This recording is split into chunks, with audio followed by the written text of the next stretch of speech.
Bueno, vamos a empezar la clase de hoy repasando los principios y los conceptos que vimos en la clase pasada de interferencia.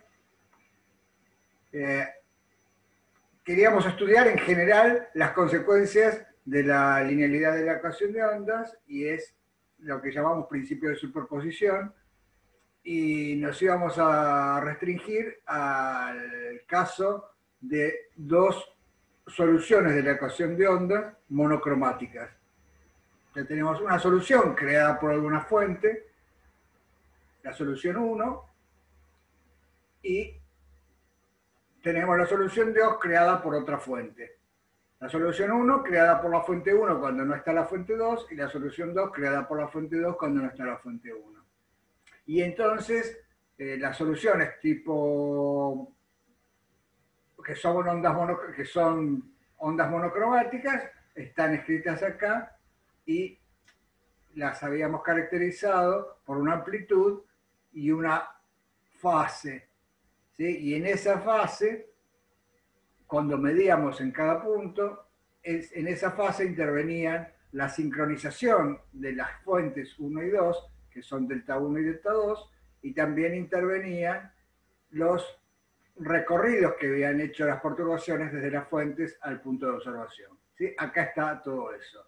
Delta 1 representa y delta 2 representan cuán en sincronía están las fuentes, y R1 y R2 las distancias desde las fuentes al punto de observación. O sea, R1 y R2 están marcando el mismo punto, lo único que he medido desde fuentes distintas, desde lugares distintos, ¿sí? KR1 y KR2 estaría relacionado con el camino óptico recorrido por la perturbación desde la fuente 1 hasta el punto de observación, y KR2 por lo mismo, por el camino óptico hasta el punto de observación, desde la fuente 2. Y entonces, como la suma de senos o la suma de cosenos siempre me da un seno o un coseno desfasado, esto también resultaba ser una amplitud resultante A con una fase resultante delta y oscilando a la frecuencia omega. O sea que esto se podía escribir como A coseno de omega t más delta. Y también se podía pensar como un número complejo A por E a la I delta por E a la I omega t. Y también se podía pensar como un número complejo por E a la menos I omega t. Acuérdense que hay un problema con las convenciones. Hay que acordarse bien y hay que ser consistente con las convenciones que uno toma. Pero bueno, acá uno tiene la libertad de tomar A por I omega t o menos I omega t. ¿Sí? Ojo, porque en ese caso va a cambiar la interpretación de la fase. Una fase con E a la I omega t no necesariamente va a ser la misma que con E a la menos I omega t. Bueno, no importa, esto no lo dije en la clase pasada, pero conviene recordarlo. Seamos consistentes con la convención que usamos. Por ejemplo, si uso E a la I omega t, puedo pensar que esto es un vector en el plano complejo, que es este vector que tiene módulo A, o es el número complejo A por E a la I delta, que realmente es este vector en el plano complejo, y que es la suma de estos dos vectores en el plano complejo, y que la resultante es la resultante de las dos perturbaciones. Fíjense que hacer esta suma del paralelogramo no depende de la inclinación que tiene la perturbación 1 ni de la inclinación que tiene la perturbación 2. O sea, esta resultante en módulo va a ser siempre lo mismo y solo va a depender de la resta de las inclinaciones, ¿no? Estoy diciendo la interpretación geométrica de lo que ya habíamos obtenido, y es que la amplitud resultante al cuadrado se obtenía mediante una regla de composición que involucraba solamente la diferencia de fase delta 2 menos delta 1 o delta 1 menos delta 2. ¿Sí? Es decir, geométricamente representa la inclinación relativa entre la componente 1, la perturbación 1 y la perturbación 2. Bueno, y así aparecía el concepto de interferencia constructiva. La interferencia constructiva también, en este dibujito, en la interpretación de fasores, sería un vector paralelo al otro, a continuación del otro. Es un vector a continuación del otro, y entonces, claro, la interferencia es constructiva porque la amplitud es máxima. Es la suma de las amplitudes. Y si ahora la diferencia de inclinaciones es pi, este segundo vector va a ser también paralelo al primero, pero va a apuntar en la dirección contraria. Y entonces la amplitud va a ser mínima. Por eso con fases pi o congruentes a pi módulo 2pi, tenemos interferencia destructiva, porque uno tira para un lado y otro tira para el otro.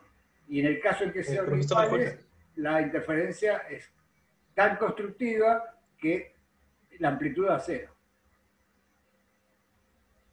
¿Sí? ¿Alguien quiso preguntar algo? Sí, yo, disculpe. Quería saber si podías repetir que era congruente, porque no me quedó muy claro eso de la clase pasada. Congruente es que si... Congruente quiere decir que si vos dividís un número por otro, decís que son dos números son congruentes y al dividirlos por otro número te da el mismo resto. Eso quiere decir que sean congruentes. Entonces, 2pi y 4pi son congruentes a 0 módulo 2pi, porque al dividirlos por 2pi me dan resto 0. ¿Sí? ¿Entendés? Sí, sí. Ahora sí, ahora sí. Y lo mismo, pi sobre 2 y 5pi sobre 2 son congruentes a pi sobre 2. Son congruentes módulo 2pi.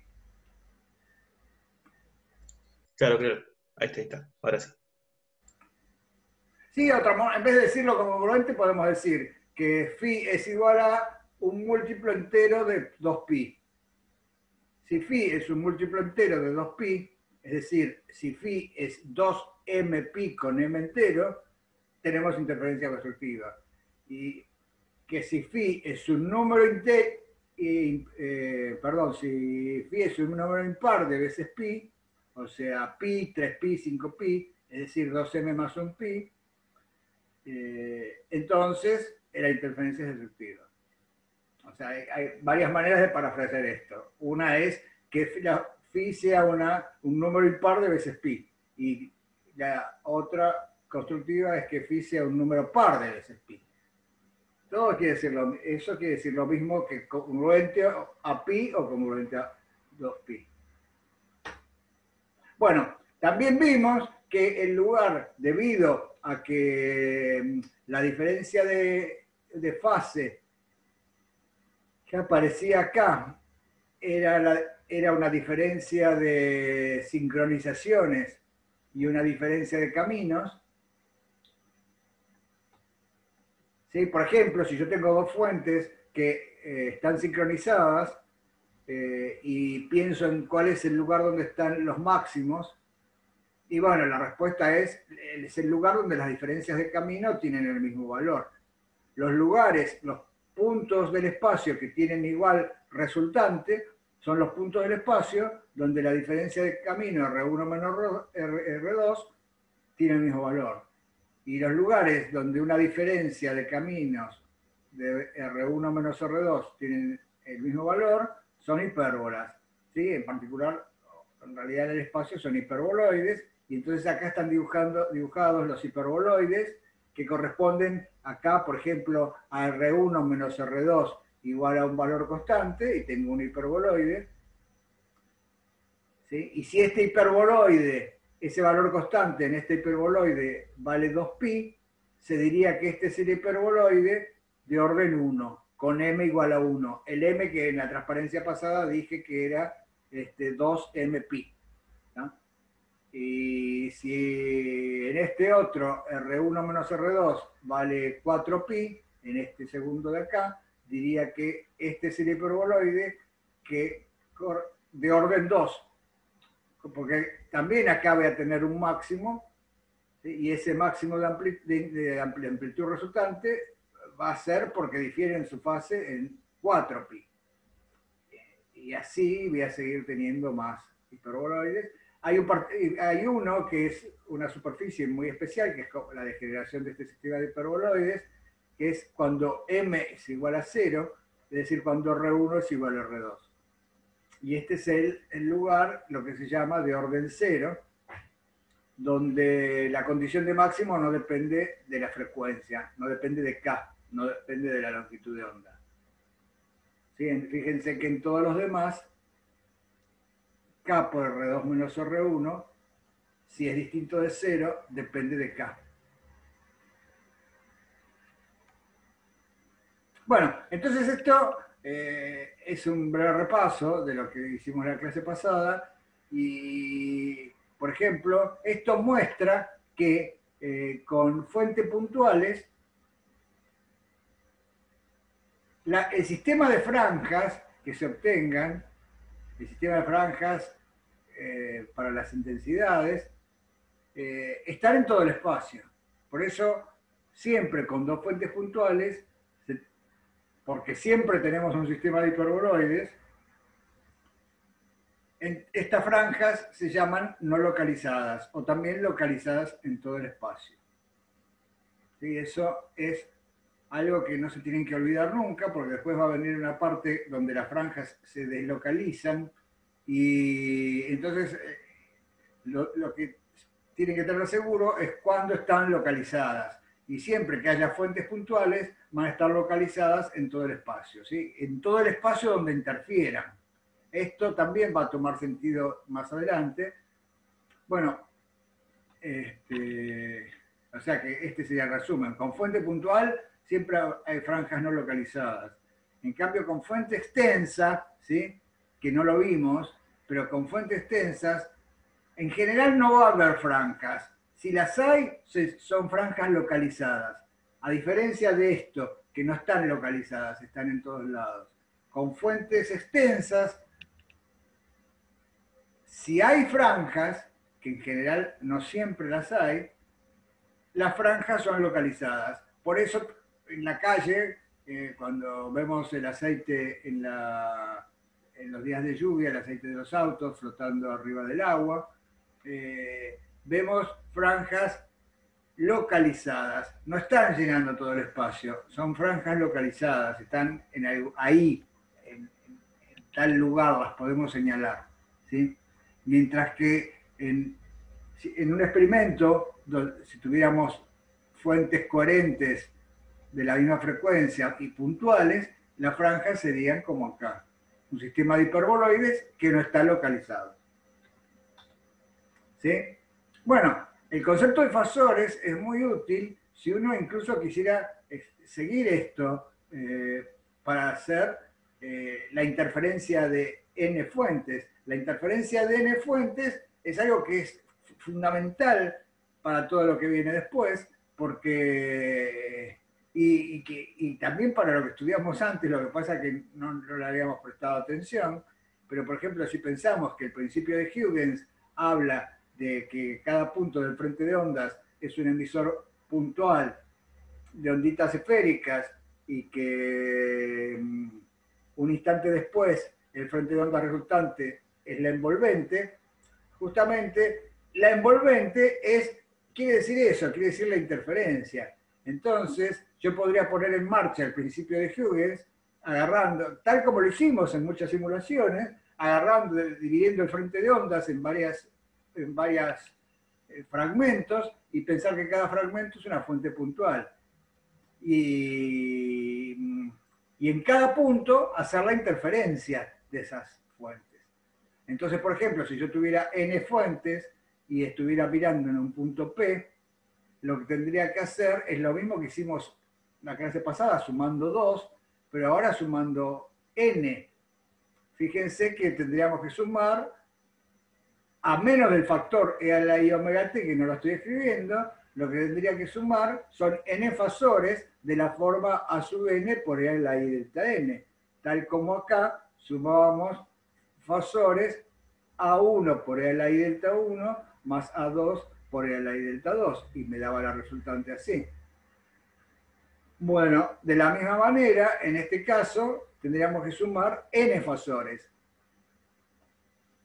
Todos con la misma pinta. Y si por ejemplo, acá hagamos un caso, si las fuentes están todas sincronizadas, porque por ejemplo, pertenecen a un frente de ondas de Huygens, por ejemplo, un frente de ondas plano, y hago esa división del frente de ondas en muchas fuentecitas, en n fuentecitas, entonces, por estar en un frente de ondas, están sincronizadas.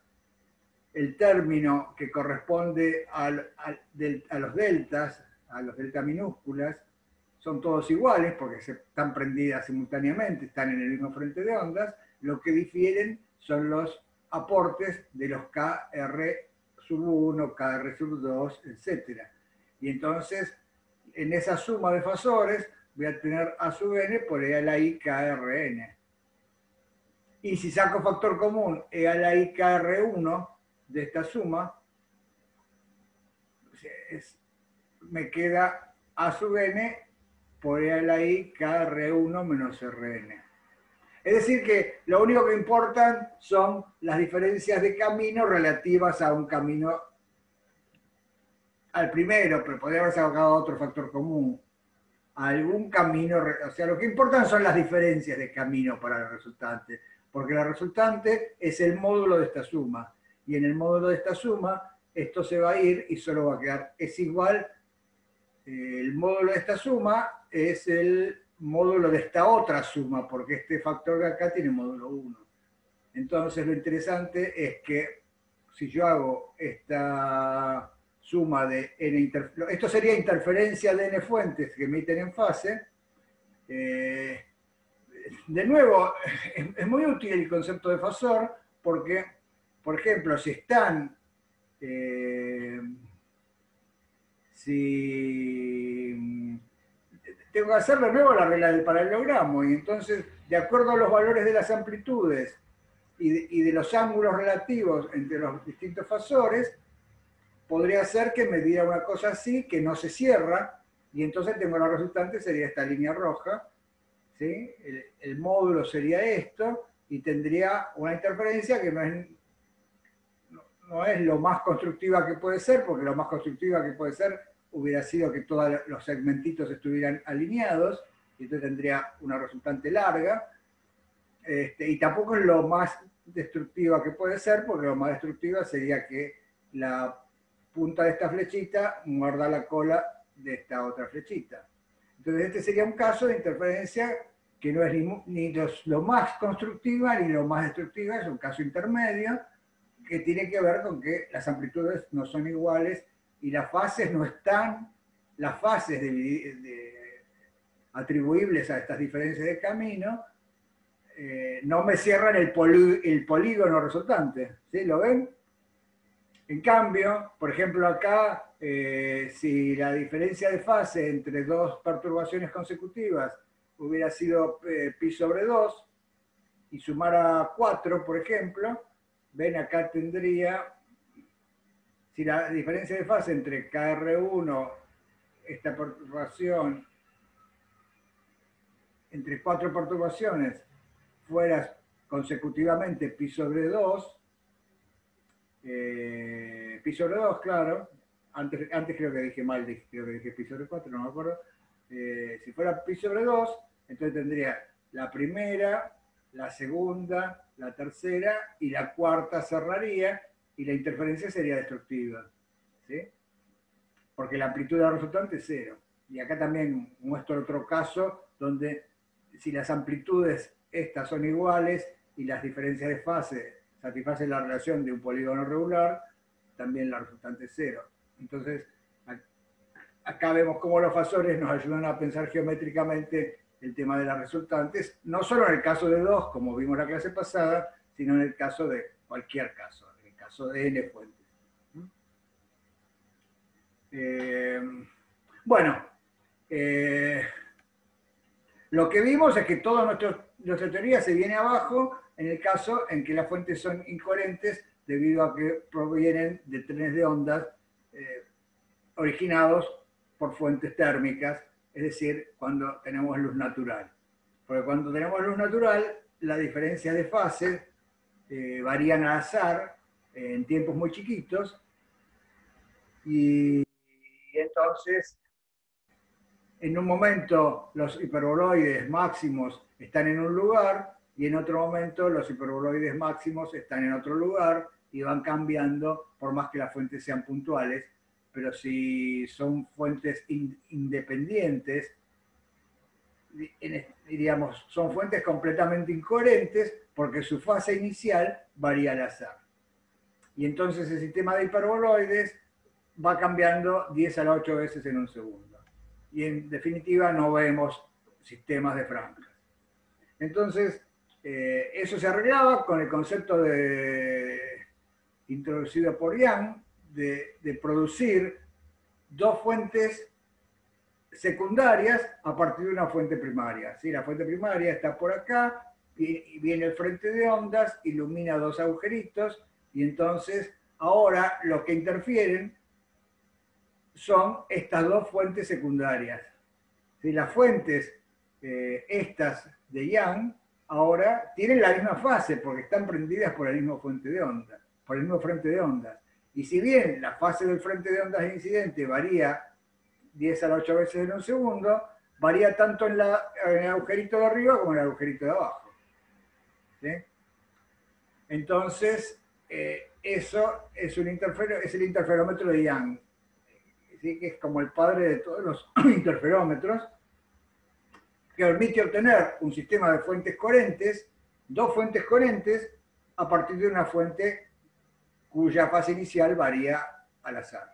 Entonces, podemos ahora tener esto. Lo que pasa es que ahora S1 y S2 son agujeritos de la pantalla, y entonces tiene sentido esta frase que dice acá, en todo el espacio donde interfieren, porque entonces acá también tendríamos franjas localizadas en todo el espacio, pero en todo el espacio que interfieren. Es decir, a la derecha de la pantalla de Young. Esta es la pantalla de Young, que produce las fuentes secundarias, y a la derecha va a haber interferencia. A la izquierda no, porque a la izquierda no llegan las onditas secundarias. Las fuentes secundarias emiten para la derecha, y en este semiespacio estarán localizadas las franjas. Claro, ahora, fíjense que acá hay un tema, que si la diferencia de camino entre la perturbación que sale de 1 y la perturbación, fíjense, la perturbación que sale de 1 y la perturbación que sale de 2, si las fuentes fueran ideales, si su fase fuera siempre constante, su fase relativa, entonces no habría ningún problema. Pero resulta que ahora, si desfaso mucho por diferencias de camino, si retraso mucho por diferencias de camino la perturbación que sale de 1 y la perturbación que sale de 2, puedo perder la interferencia como se ve acá, ¿sí? Porque pensemos en la onda incidente como una sucesión de trenes de onda, ¿no? Como se está sugerido por este dibujo acá. Ven, acá tengo un tren de ondas, acá tengo otro tren de ondas, y así. Entonces, si incide normalmente este frente de ondas sobre la pantalla de Young, las dos fuentes se van a prender simultáneamente. Eso no hay duda. ¿Sí? Pero ahora, si estoy observando en un punto que está, digamos, donde R1 y R2 son muy parecidos, donde R1 y R2, la diferencia entre R1 y R2 es chica, ¿sí? Y para decirlo de manera más correcta, en realidad, si la diferencia entre R1 y R2 es menor que la longitud del tren, en realidad eso es lo que quiero decir. Si la diferencia entre R1 y R2 es menor que la longitud del tren, el tren de ondas tiene una longitud que es la velocidad por el tiempo de coherencia. O sea que, por ejemplo, si el tiempo de coherencia es 10 a la menos 8 segundos y la velocidad de la luz es 10 a la... es 10 a la 8 centímetros por segundo, ¿sí? Sería 10 a la 8 metros por segundo.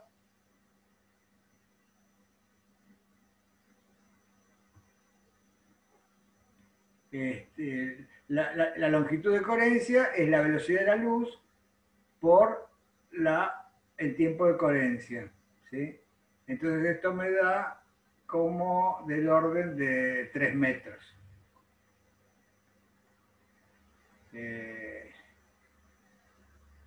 ¿Sí? Entonces, fíjense que si empiezo a mirar un punto P que no está simétrico respecto a las dos aberturas, el tren que generado por la abertura 1 y el tren generado por la abertura 2 empiezan a viajar, un instante después están acá, un instante después están acá, y así.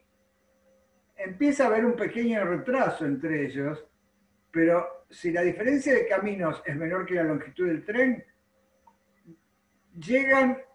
se superponen las perturbaciones que provienen del mismo tren original, del mismo tren que estaba a la izquierda, ¿sí? Y entonces ahí hay interferencia. En cambio, si la diferencia de caminos, es decir, si me voy a un punto P que está muy alejado,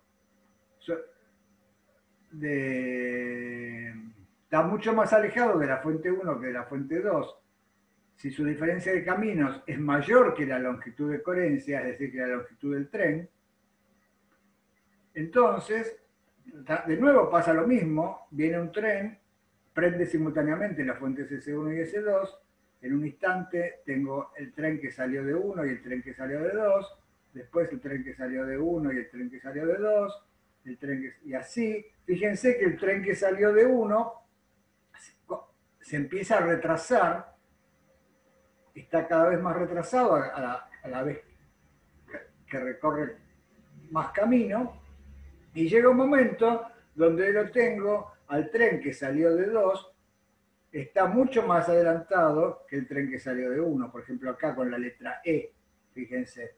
Después, un instante después, lo tengo acá.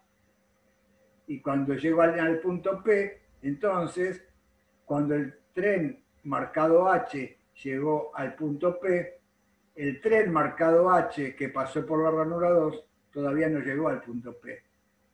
Entonces se están superponiendo las perturbaciones del tren llamado H, ¿sí?, con las del tren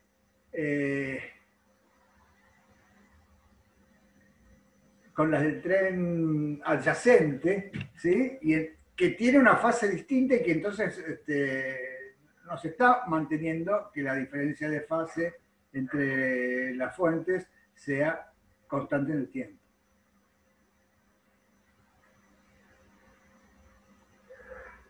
R1 y R2, Marcos dice que no, podría ver que serían R1 y R2 en estas figuras. Serían los mismos R1 y R2 que están acá. ¿Sí? S1 es un agujerito, S2 es otro agujerito. Y R1 y R2 es la distancia del agujerito al punto de observación. ¿Sí? Lo que pasa es que acá ya está en el esquema de Young. Esta es la pantalla y este sería el interferómetro de Young. Entonces la conclusión es que la longitud de coherencia impone límite a las diferencias de camino. ¿Sí? Entonces el sistema de franjas lo voy a ver borroneado. ¿Sí? Va a ser más intenso cerca del término con m igual a 0, con iguales caminos, y después va a llegar un momento en que el sistema de franjas, si me alejo mucho, se va a borronear y no lo voy a ver. ¿Por qué? Por un problema de coherencia, por un problema de longitud de coherencia. Si la diferencia de caminos es menor que la distancia de coherencia, es decir, que la longitud de un tren, entonces la interferencia va a ser buena, voy a tener una buena interferencia. En cambio, si la diferencia de caminos es comparable o mayor que la longitud de un tren, voy a tener mala interferencia porque voy a tener que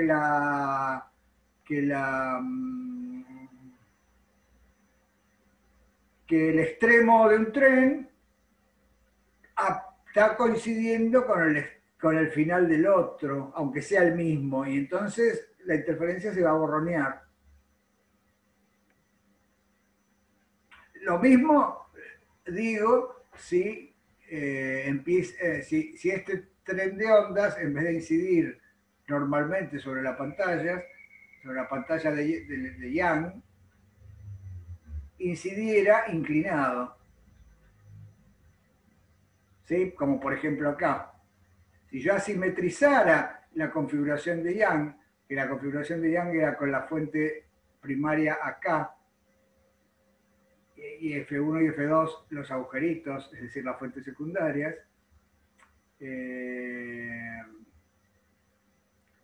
claro, si lo asimetrizo, fíjense que las fuentes F1 y F2 ya dejan de estar emitiendo en fase. Se empiezan a desfasar, porque primero se prende la fuente 1 y después se prende la fuente 2. Ese desfasaje lo podemos calcular, va a tener que ver con esta diferencia de caminos. Es decir, que acá aparecería este delta prima, que sería el delta 1 menos delta 2, que antes lo considerábamos 0 cuando el frente de ondas incidía paralelo a la pantalla de Young. Y en cambio acá empieza a haber una diferencia de fase entre las dos perturbaciones.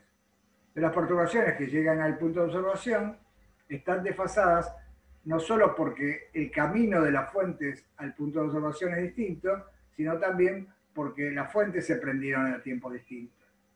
¿Sí? O sea, esto van a haber muchos problemas en la práctica de cómo jugar con Young.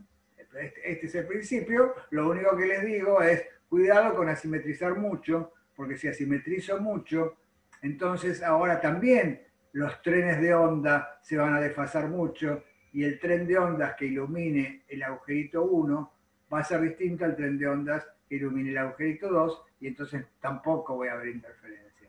Es decir, que esta condición que dije acá de que la diferencia de caminos, la condición para que haya interferencia con fuentes térmicas es que las diferencias de caminos sean menores que la longitud de coherencia, aplica no solo a las diferencias de camino que van de las fuentes secundarias al punto de observación, sino a la diferencia de camino total, como en este esquema de acá, ¿sí? Que la diferencia de camino total, que es esta diferencia más esta diferencia, tiene que ser menor que la longitud de coherencia. ¿Se entendió este tema? No hay mucho que cuantificar más que lo que está geométricamente.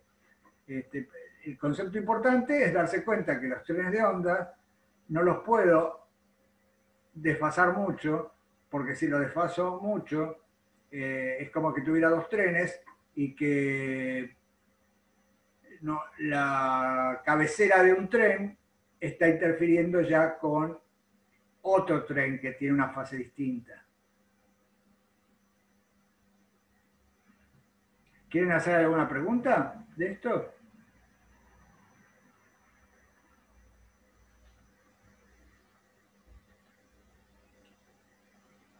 Bueno, entonces,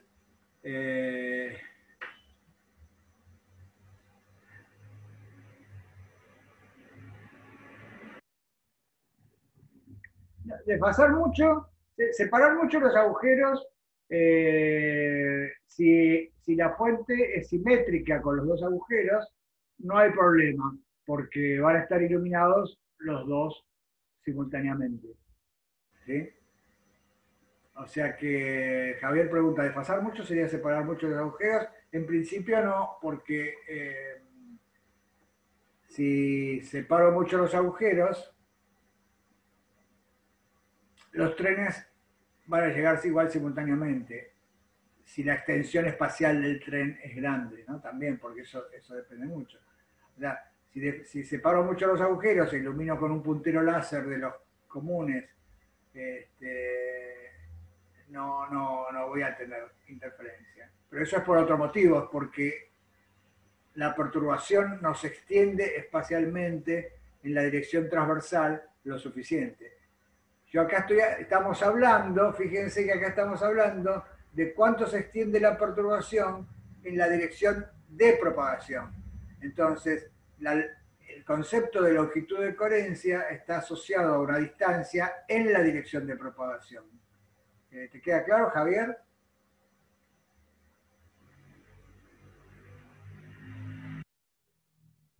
Genial. Josefina comenta, separar mucho podría ser una forma de desfasar. Separar mucho, de nuevo, sería... La forma de desfasar es separar asimétricamente, como en este dibujo, ¿no? O sea, si la distancia entre F1 y F2 es muy grande y esta fuente F está en el punto O, que es simétrico con F1 y F2, por más que separe F1 y F2, no estoy desfasando mucho, porque no será otro el tren que ilumine a F1 y F2, ¿sí? Pero los va a iluminar simultáneamente a F1 y F2. Genial. Bueno, de nada, Josefina. O sea, repito lo que dije recién, la longitud de coherencia de la que estamos hablando está asociado a longitudes medidas en la dirección de propagación. Bueno, entonces, como dije ya varias veces, el interferómetro de Young es el padre de todos los interferómetros y que contiene esta idea brillante de crear dos fuentes secundarias coherentes a partir de una fuente incoherente temporalmente, incoherente en el sentido de que su fase cambia aleatoriamente, que era el problema que había hecho que no se observara interferencia con luz encendiendo dos velas. Las velas eran incoherentes temporalmente entre sí, porque sus fases delta 1 minúscula y delta 2 minúsculas cambiaban aleatoriamente y su diferencia de fase entonces también cambiaba aleatoriamente. La idea brillante de Young fue poner una vela, ¿sí?, y dos agujeritos. Y esos dos agujeritos, si bien están iluminados por la vela, que es incoherente temporalmente, los agujeritos pasan a ser coherentes entre sí temporalmente, ¿sí? Y entonces, a estos interferómetros, que están todos relacionados con esta idea de Young, de crear dos fuentes secundarias coherentes haciendo agujeritos o cosas así, se los llama interferómetros por división de frente de onda. Porque el frente de ondas es el que se divide. Ven, acá viene el frente de ondas y se divide en el que salió por el agujerito de arriba y en el que salió por el agujerito de abajo. Y esto se llama entonces interferencia por división de frente de onda. Y en la práctica van a ver hoy con María Luz muchos ejemplos. Por ejemplo, en vez de hacer los agujeritos en una pantalla, se podrían hacer interferir una fuente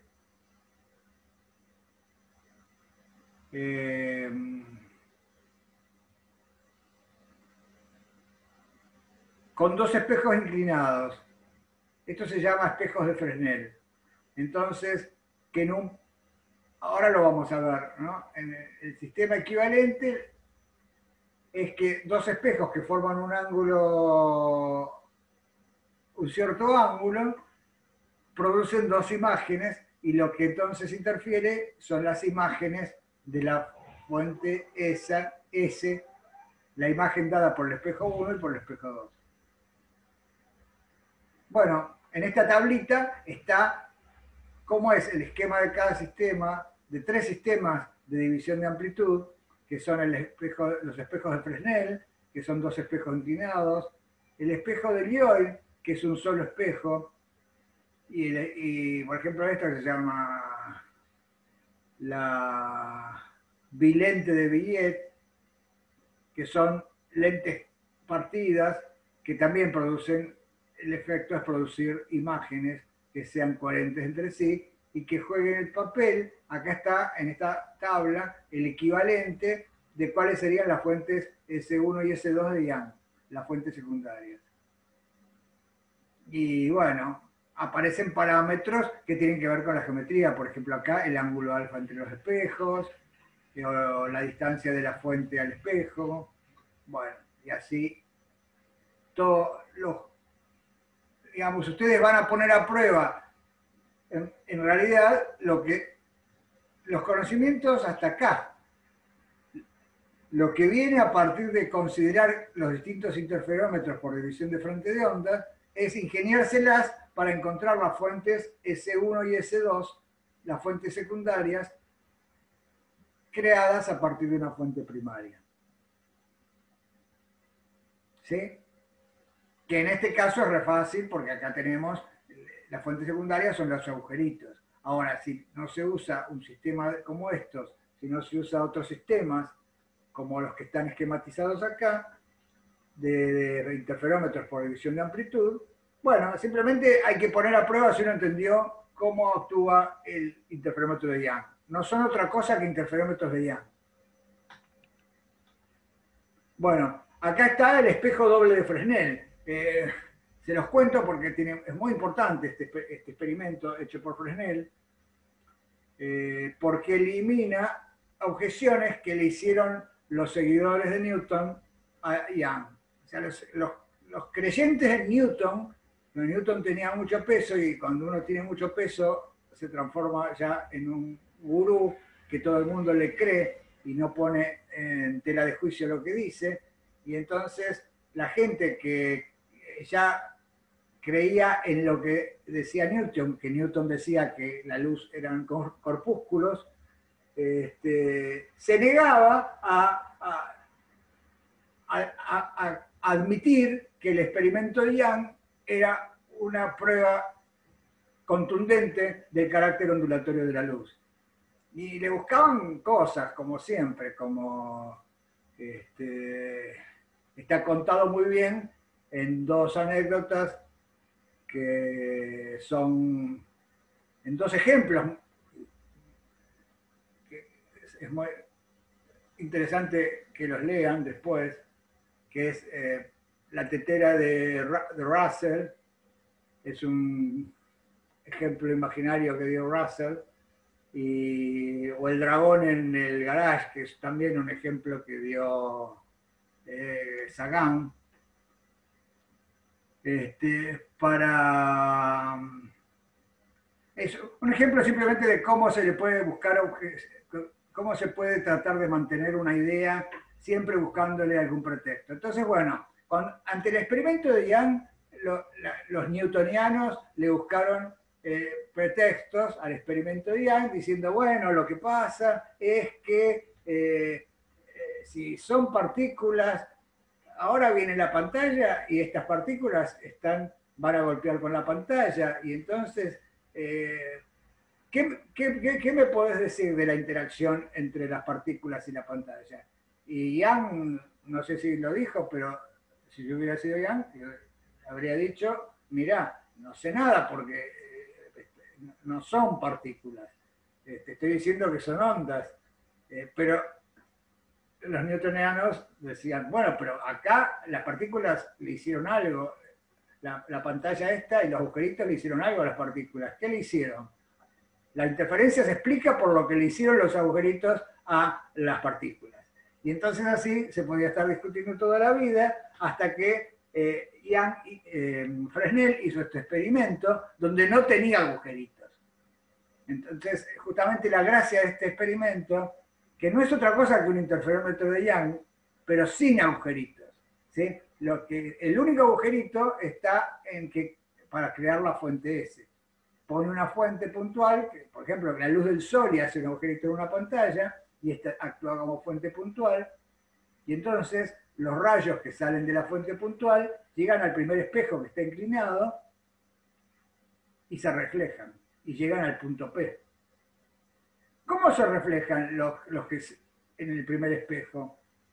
Y bueno, nosotros ya vimos en el capítulo anterior de la materia en la descripción geométrica, que el espejo que está inclinado se crea la imagen especular, es decir, las perturbaciones que llegan a P habiéndose reflejado en el espejo que está inclinado, acá en el dibujo, parecen salir de la imagen de la fuente S dada por el espejo inclinado. A esa imagen la llamo S1. ¿Sí? O sea que de S al espejo hay la misma distancia que del espejo a S1. Los rayos que llegan a P, las perturbaciones que llegan a P, habiéndose reflejado en el espejo inclinado, parecen salir de la fuente S1. Pero también hay perturbaciones que salen de la fuente original y se reflejan en el espejo horizontal y llegan a P. ¿Sí? Completamente posible, como se ve en el dibujo. Y ahora, las perturbaciones que salieron de S y se reflejaron en P en el espejo horizontal, llegando a P, para un observador que está en P, parece que hayan venido de este lugar que está simétrico a la fuente con respecto al espejo horizontal. Dicho de otra manera, parecen venir de la imagen especular de la fuente dada por el espejo horizontal. Y entonces, fíjense que para el observador en P, lo que está viendo es un interferómetro de Young con las fuentes secundarias S1 y S2. Las fuentes de Young que están actuando en este interferómetro de Fresnel, de espejo doble de Fresnel, son S1 y S2. No son las imágenes especulares que sabemos calcular lo que se nos ocurra, la distancia, todo, podemos calcular. Y entonces, ahora, a partir de acá, tratamos esto como un interferómetro de Young. Esto serían las dos ranuras, los dos agujeritos de Young, y llega acá. Claro, acá se le acabaron las objeciones a los seguidores de Newton, porque lo que le hacía el espejo 1 a la perturbación que venía de la fuente era lo mismo que le hacía el espejo 2 y los espejos eran idénticos.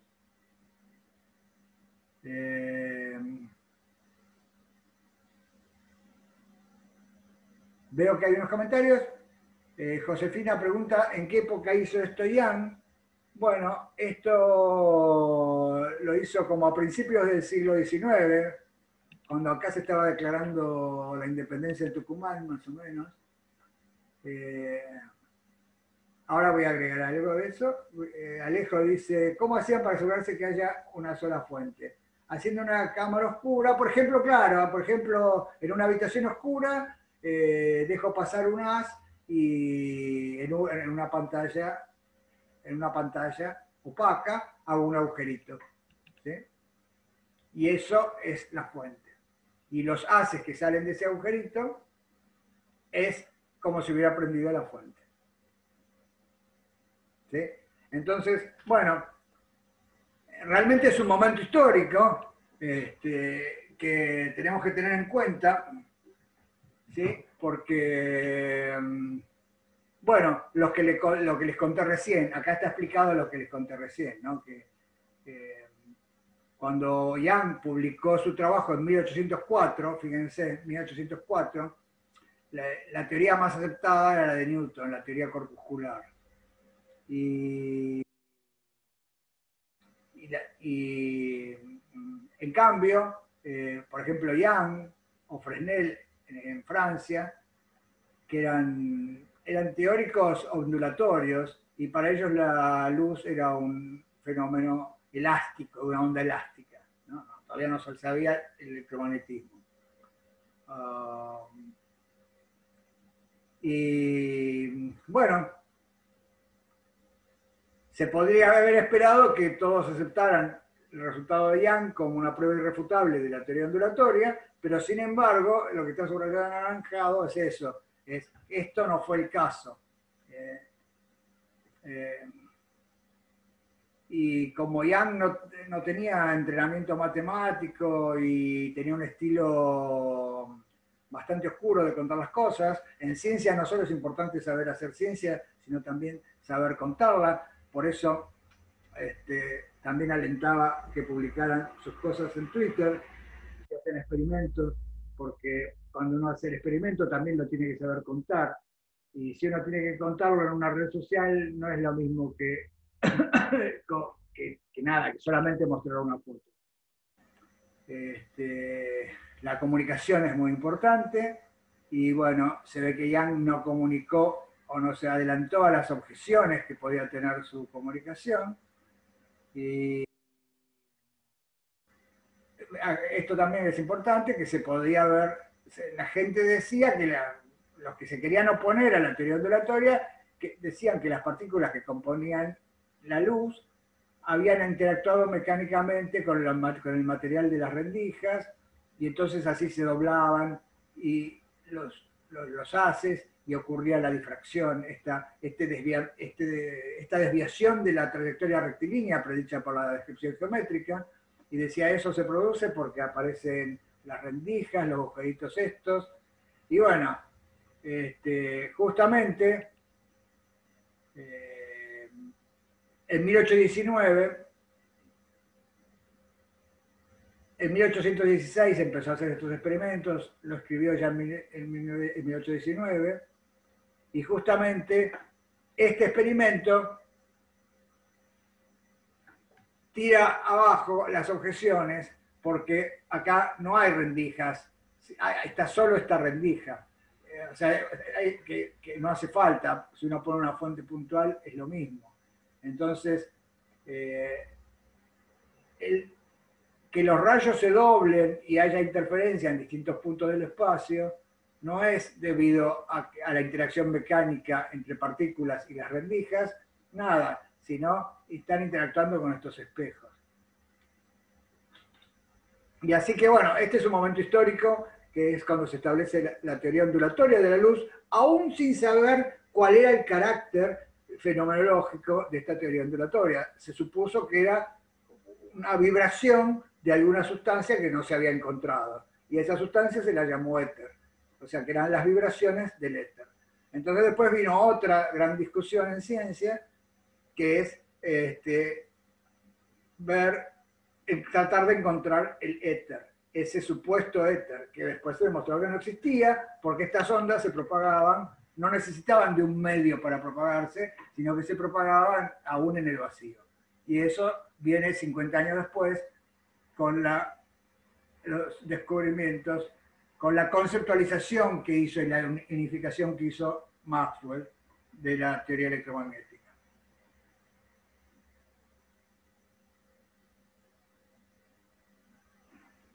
Claro, Josefina menciona después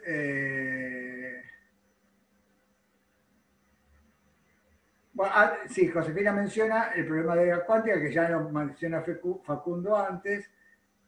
El principio nos pareció el experimento de la doble rendija, es el experimento de la doble rendija. El experimento de mecánica cuántica de la doble rendija es el experimento de Young. O sea, está inspirado en el experimento de Young. O sea, es cuando se tuvo la intuición de que las partículas se comportaban como ondas, dijeron, bueno, pero para ver si se comportan como ondas, hagamos un experimento de Young. Y hicieron el experimento de la doble rendija. Sí, sí, sí. O sea, Facundo, el experimento de la doble rendija es este. O sea, es el de Young. Lo único que se hizo después con partículas, justamente para ver si se comportaban como las partículas como ondas. Hay muchas diferencias conceptuales que no quiero entrar a definir ahora. Todos estos aspectos son muy interesantes, ponerlo en contexto histórico. De paso, aprovecho para anunciarles que el Departamento de Física va a inaugurar una serie de charlas sobre un poco sobre momentos históricos, sobre aspectos curiosos que en las materias en general casi nadie toca, porque estamos apurados por terminar el programa, y no nos detenemos a reflexionar sobre este panorama histórico y sobre las discusiones. Y un poco para suplir eso, y un poco también como un encuentro para todos, se van a establecer un sistema de charlas Creo que van a ser los miércoles, ya les voy a avisar. En estos próximos días se va a avisar. Bueno, entonces,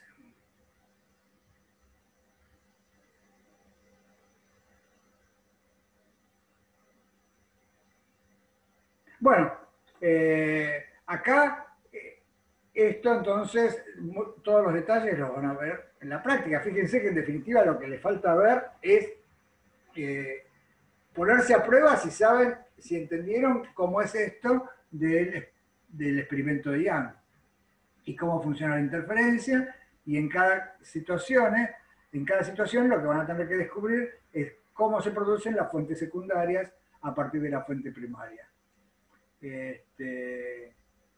Y bueno, y van a ver que también puede haber saltos de fase debido a la reflexión. ¿Sí? Acá son iguales porque los espejos son iguales, pero si hubiera espejos distintos, podría ser que también hubiera desfasajes de la perturbación que se refleja en un espejo respecto a la perturbación que se refleja en el otro espejo. ¿Sí? Y eso puede dar lugar a que lo que nosotros pensamos que es un máximo sea un mínimo porque hubo un cambio de fase en la reflexión.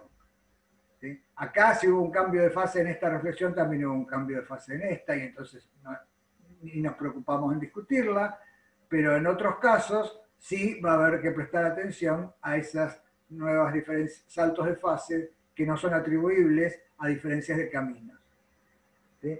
Entonces, en todos estos interferómetros por división de frente de onda, ahí se llaman por división de frente de onda para distinguirlos de estos interferómetros, otros interferómetros que se llaman interferómetros por división de amplitud.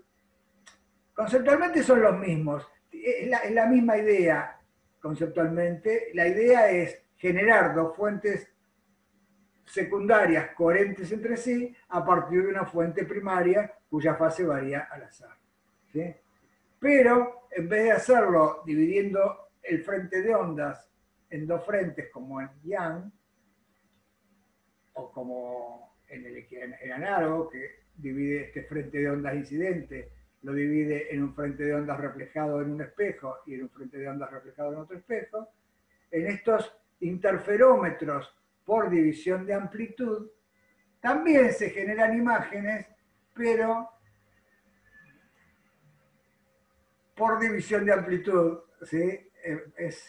Es un poco artificial la división, pero bueno, quedó históricamente, y es porque no hay agujeritos, rendijas, lo que hay es caminos distintos. Se hace recorrer a la perturbación, se le hace recorrer caminos distintos. ¿Sí? Sí, por ejemplo, imagínense que por acá hay una fuente y llega a esto que se llama un divisor de haz, como los prismas de reflexión total que vimos, que se transmiten o no transmiten dependiendo de ciertos parámetros. Y esto es un divisor de haz que deja pasar parte de la luz y otra parte la refleja. Entonces, hay una perturbación que se refleja en este espejo inclinado a 90 grados, después se refleja en este espejo y va a un detector. Y hay otra perturbación que pasa por este divisor de haz, llega a este espejo, se refleja, llega de nuevo al divisor de haz, se refleja y va en la misma dirección que iba la primera. Y entonces al detector. Y entonces ahí se detecta la interferencia.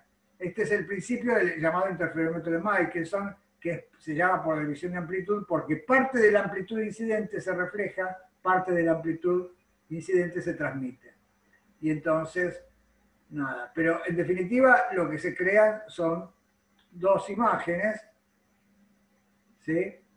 O sea, la persona, el detector, o la persona que está detectando acá, lo que ve es venir, son dos perturbaciones, ¿sí? Una que salió de la fuente, lo que dije recién, lo que salió de la fuente, llega al divisor de haz, se refleja, llega al espejo, se refleja y viene al detector. Y otra que viene al divisor de haz y una parte sigue, llega a este otro espejo y vuelve al divisor de haz, se refleja y llega al detector.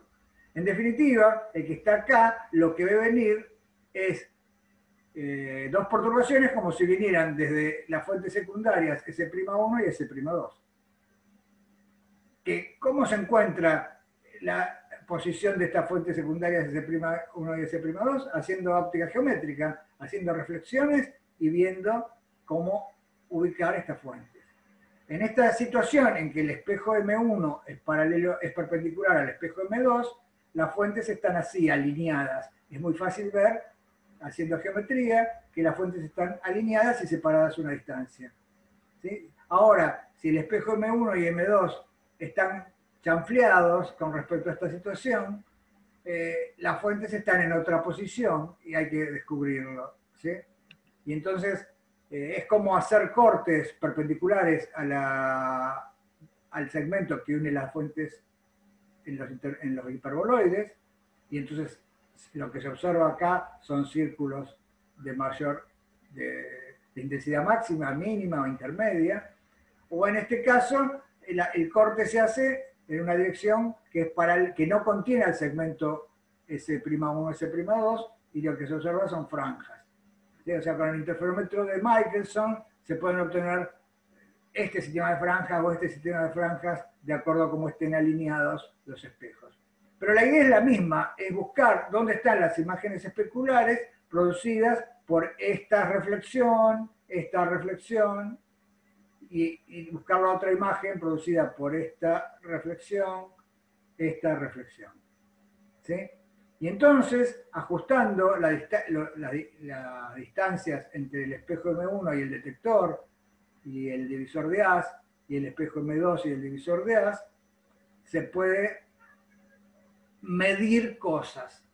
¿Sí? Se puede variar los diagramas de interferencia que se observan acá. ¿Sí? Bueno,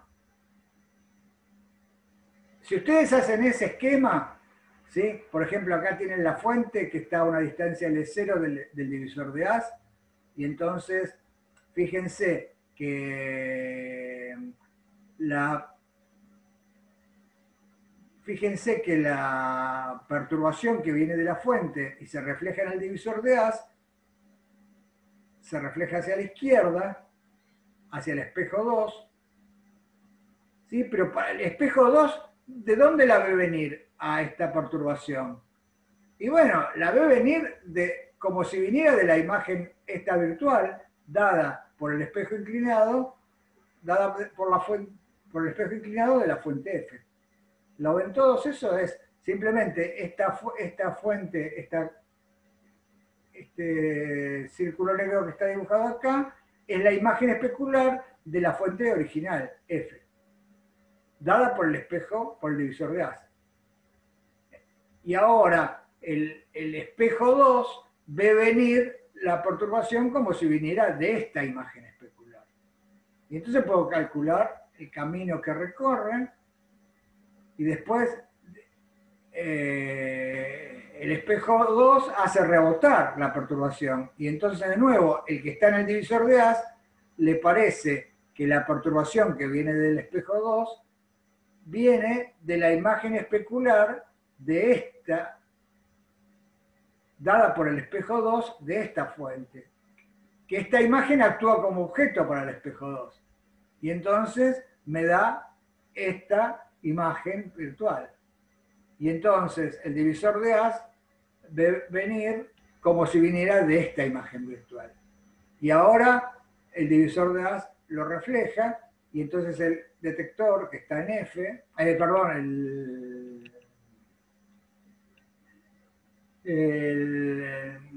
detector que está en I ve en definitiva venir las perturbaciones como si vinieran de estas dos imágenes finales, S'1 y S'2, que se obtienen haciendo este esquema, y entonces es fácil calcular las diferencias. Es fácil calcular que la distancia entre las dos fuentes secundarias, estas dos fuentes secundarias, S'1 y S'2, haciendo este esquema, es muy fácil calcular que es 2L1 menos L2.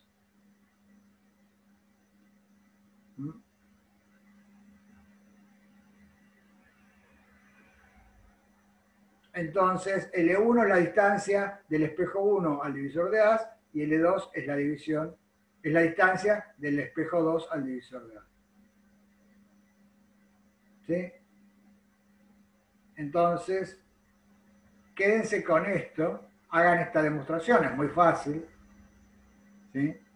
Y entonces, lo importante es que la distancia entre las dos fuentes secundarias en una configuración de Michelson es 2L1 menos L2, donde L1 es esta distancia y L2 es esta distancia. Y además, otra cosa importante es que en esta configuración las fuentes secundarias están acá. Y que la distancia entre estas fuentes es 2L1 menos L2.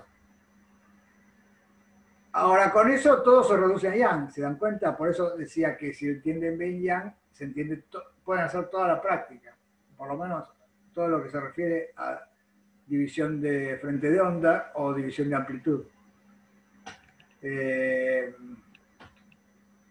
Claro, entonces, Ali comenta, ondas gravitacionales se pueden medir con eso. Justamente, los grandes, una de las grandes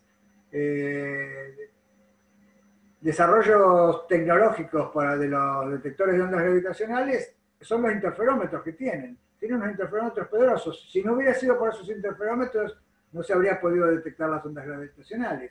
El esfuerzo que se hizo fue para construir interferómetros que permitieran detectar diferencias de camino muy pequeñas, súper pequeñas. ¿Sí? Ahora voy a decir un poco más sobre eso, pero les voy a mostrar, justamente este es un video del proyecto de ondas, del proyecto LIGO de ondas gravitacionales. Pero nada, no tiene, lo único que hace es un esquema lindo, me gusta este esquema porque muestra lo que conté yo recién, ilustra lo que conté yo recién visualmente. Nada, fíjense entonces, acá tenemos la fuente, acá tenemos el divisor de haz y acá tenemos los espejos E1 y E2. Y acá está el detector. O sea, yo lo que voy a hacer es que la perturbación que salió de la fuente haga un camino que pase por el divisor de haz, llegue al espejo y después llegue a la fuente. Y en cambio que otra haga un camino distinto, que llegue al divisor de haz, se refleje, llegue a este espejo, se refleje, llegue al divisor de haz, lo traspase y llegue al detector. Y eso es lo que quiero que vean.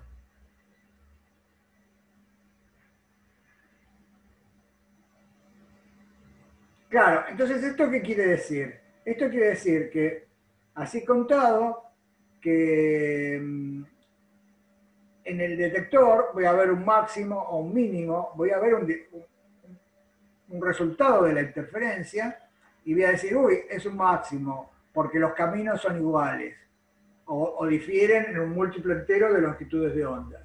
¿Sí? Y ahí sería una cosa estática. Pero si llega a pasar una onda gravitacional y cambia las propiedades del espacio-tiempo, entonces se va a producir un pequeño desfasaje entre las dos perturbaciones y entonces se va a detectar que el sistema de franjas acá se mueve. Y detectando cómo se mueve el sistema de franjas, puedo inferir cosas sobre cómo se alteró los caminos ópticos. ¿Sí? Esto es un principio que se usa en ingeniería, por ejemplo, si yo quiero detectar si un edificio se está fracturando, una viga o algo. Lo que puedo hacer es poner un espejo en la viga y iluminar el espejito ese pegado a la viga con un láser.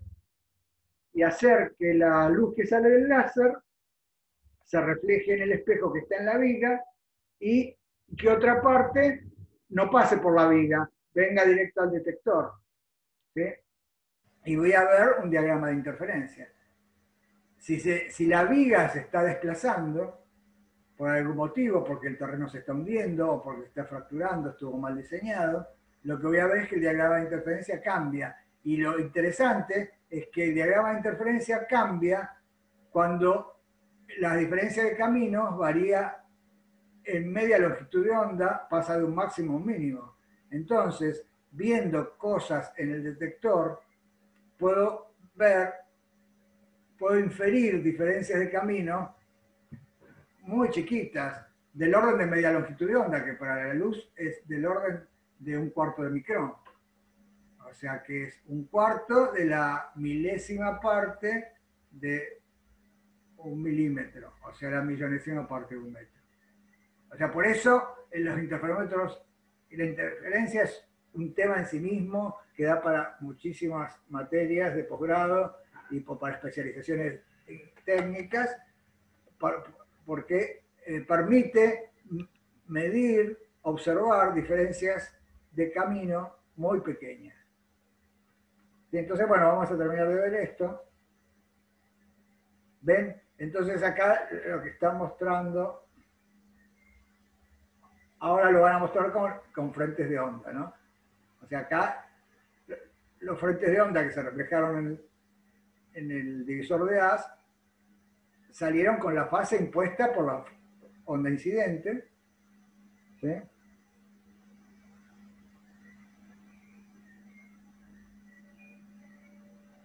En los espejos se reflejan, cambian la fase igual si los espejos son iguales, y si los caminos son distintos, están desfasadas. ¿Ven?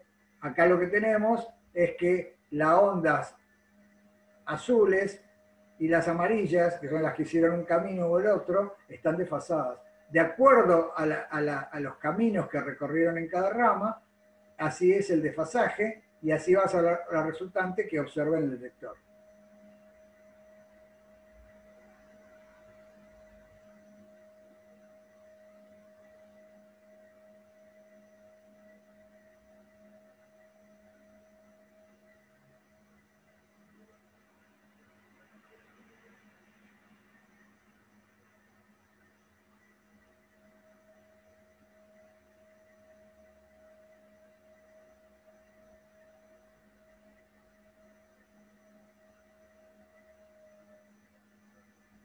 Bueno,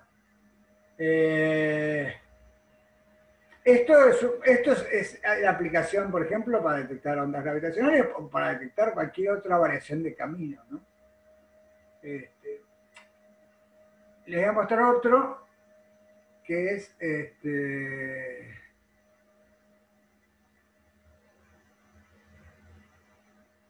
ya con una aplicación más ingenieril o científica también. Estos interferómetros también son estándar en muchísimos sistemas donde se quieren medir distancias o se quieren medir longitudes de onda, caracterizar una fuente a través de su longitud de onda. Y entonces, fíjense, pues se podría hacer un experimento como este. El experimento consiste en determinar una longitud de onda incógnita a partir de una longitud de onda conocida. Por ejemplo, a través de acá estaba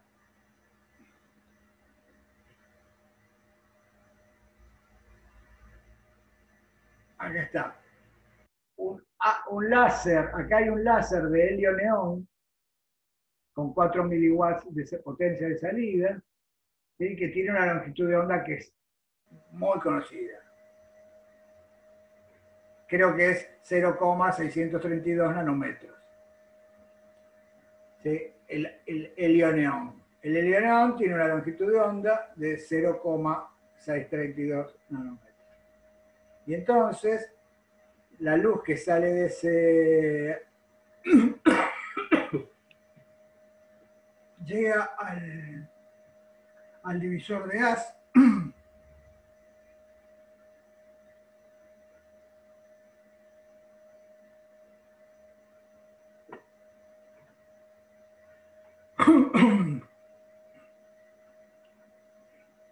Y entonces, nada, lo que quiero mostrar acá, antes que me agarrara el ataque de tos, es que acá está uno de los espejos, este es uno de los espejos, y este es otro espejo. En este interferómetro, en este montaje que ya viene, se vende así, por ejemplo, este espejo está fijo, ven, está atornillado acá, y en cambio este espejo se puede mover. Un espejo está fijo y un espejo se puede mover. Y se puede mover con esta perillita que está acá. Esta perillita que está acá permite mover el espejo distancias muy pequeñas. ¿Sí? Por eso es un micrómetro. Desplaza distancias muy pequeñas a través de un sistema de tornillos bien diseñado.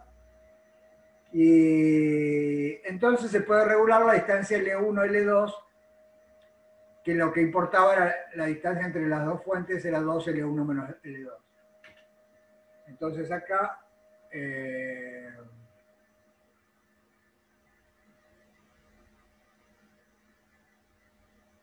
lo vamos a usar esto para medir una longitud de onda.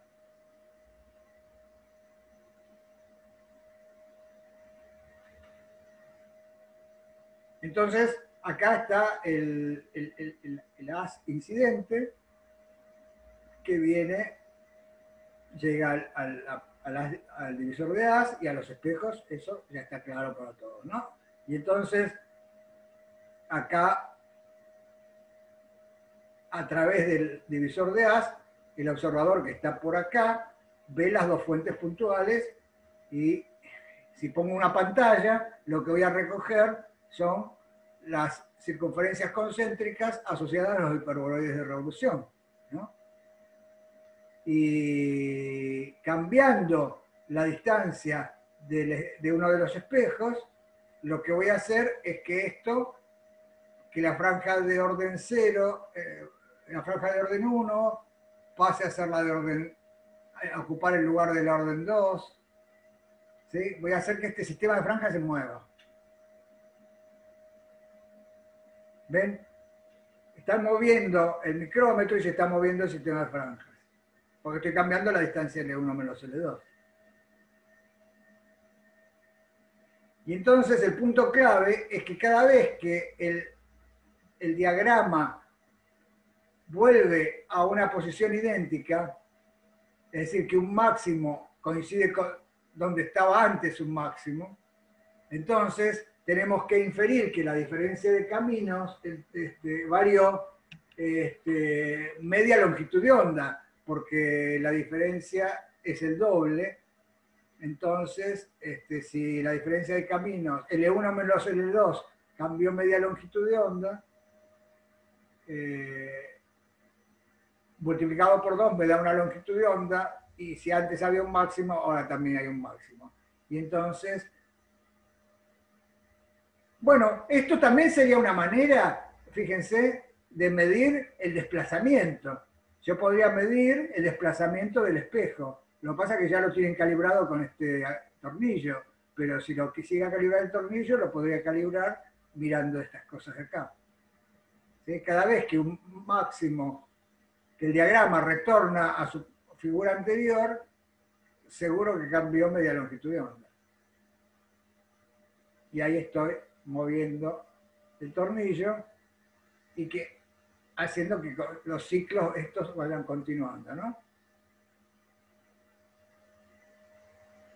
Y entonces si tengo una pantalla puedo poner una cinta adhesiva y pegar donde está una franja y pegar donde está otra y medir lo que se llama interfranja. Esa sería lo que se llama interfranja en un sistema, en un interferómetro, es la distancia entre dos máximos, o la distancia entre dos mínimos. Y ahora ven, moviendo el tornillo, hago que un máximo vuelva. Y de esa manera puedo contar los ciclos. Y entonces disminuir el error, porque ahora cuento desplazamientos del espejo a través del número de ciclos que va cambiando acá.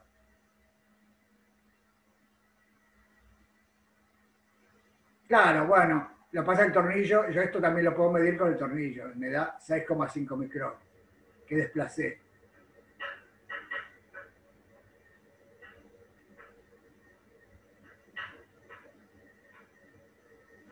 Bueno, y acá va a ser 6,5 micrones, es el desplazamiento, 2 por 6,5, entonces dividido 20 me da la longitud de onda. Y esto sería una manera de medir longitud de onda. Bueno, el video sigue, mírenlo ustedes, termínenlo de ver. La idea es esta, ¿sí?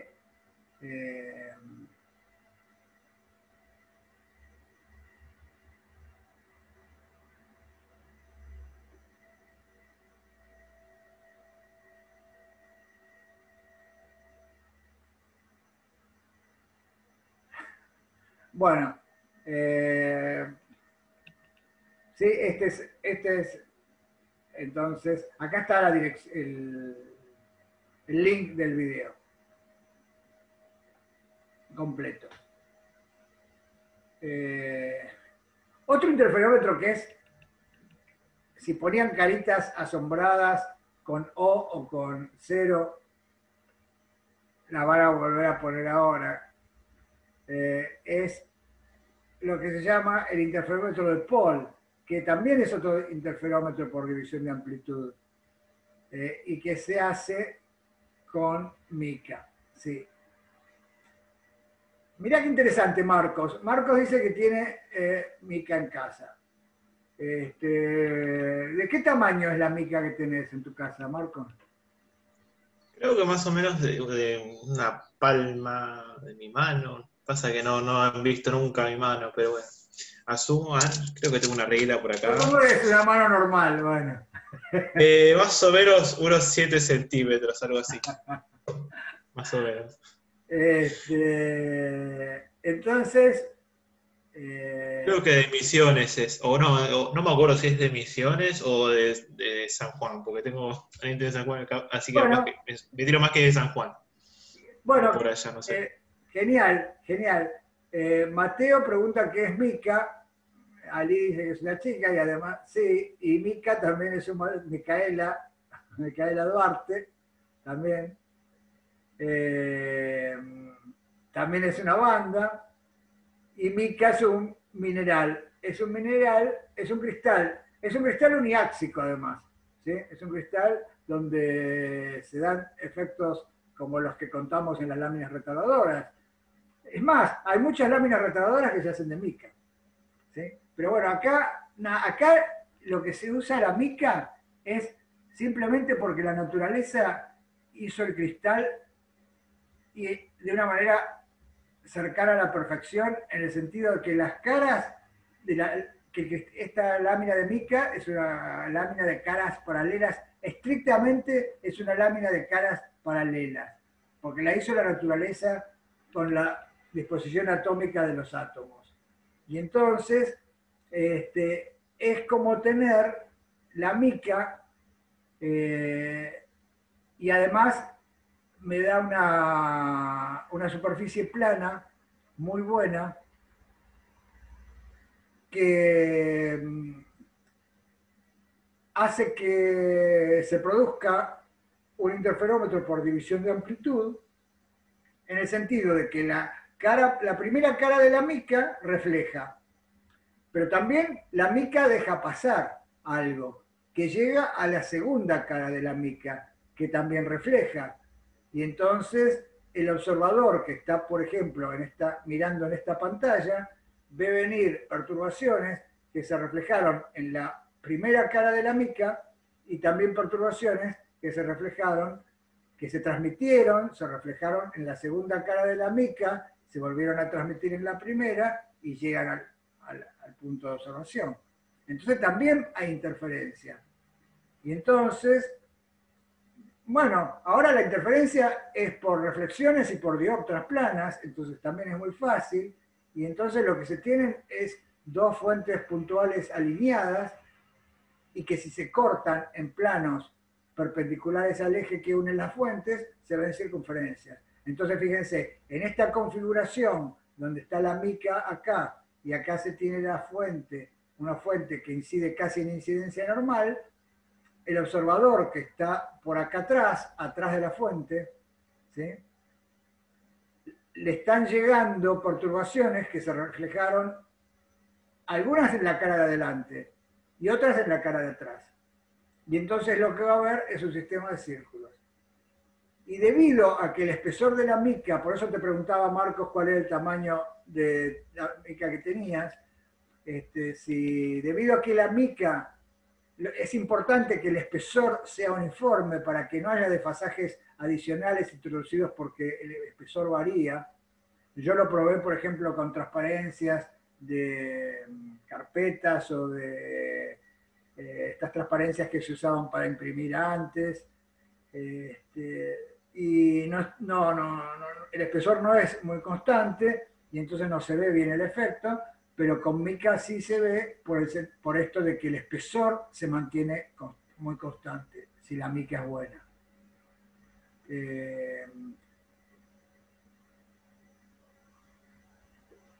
Muchas resistencias de las planchas y cosas así tienen mica. Las salamandras, que para quemar, para calentar, tienen unas ventanitas muy lindas que están hechas no con vidrio, sino en general están hechas con mica. Lo que pasa es que es una mica barata, en el sentido de que no es una mica completamente lisa, tiene fracturas, justamente para una salamandra no importa, es más, uno no quiere ver todo el tronco quemándose, sino que quiere ver los colores más difundidos. Bueno, pero esto es un divague. Volviendo al interferómetro de Paul y a la mica, y te digo, Ali, Marcos, que podés probar a ver si podés ver interferencia en la mica. Yo les voy a mostrar el experimento que hizo Paul. Paul era un profesor alemán de la segunda mitad de la mitad del siglo XX, más o menos, que se hizo famoso por las demostraciones que hacía en clase, no solo por los temas en los que investigaba, sino por las demostraciones que hacía en clase, y una demostración que hizo es este interferómetro con mica. Se consiguió una lámina de mica grande, porque el efecto es más dramático cuanto más grande es la lámina, y entonces la puso en el aula, la iluminó, y esta es una foto de Paul, este es Paul con su aparato, y esta es el aula, llena de los hiperboloides, de las franjas de interferencia producidas por su interferómetro, que llena el aula. Yo alguna vez la hice esta en el aula, es impresionante. Entonces uno ve toda la pared llena de circunferencias. Ahora, si miraran en las paredes de los costados, ¿qué verían?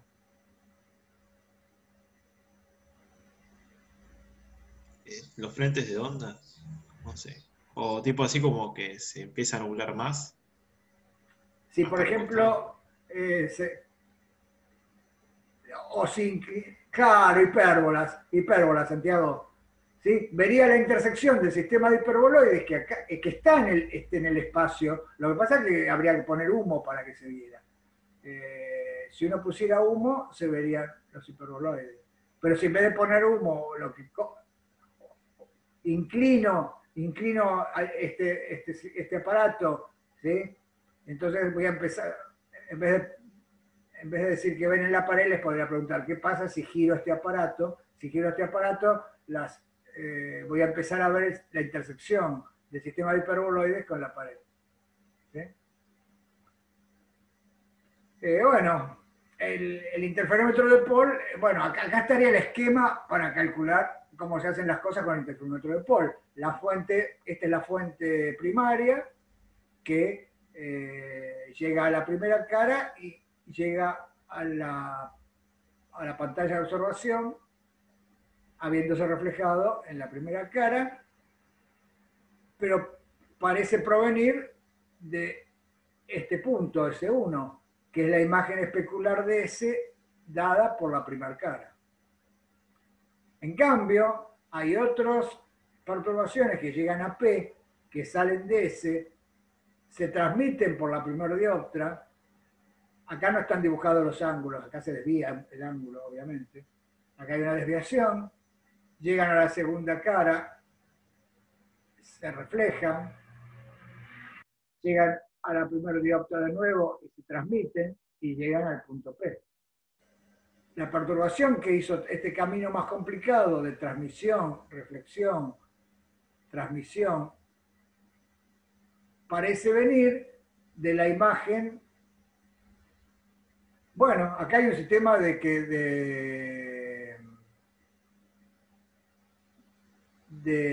reflexión y de transmisión. O sea que hay que aplicar la ley de los espejos planos acá para obtener esta,